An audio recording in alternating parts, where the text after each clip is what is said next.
We are glad to welcome you on the Hard Reset YouTube channel, and in this video I will answer the question, that is, what does lossless mean on Apple Music?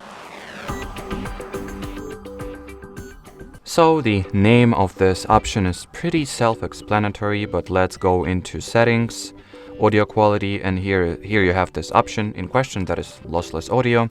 And as you can see from its description here, the lossless files preserve every detail of the original audio. Turning this on will consume significantly more data. So to put it simply, by enabling this option, you get higher audio quality and you are going to listen to the song the way the artist intended. But keep in mind that by activating this option, your data consumption, internet consumption will be increased. So I guess that would settle it. So thanks for watching. Thanks for your attention, and bye-bye.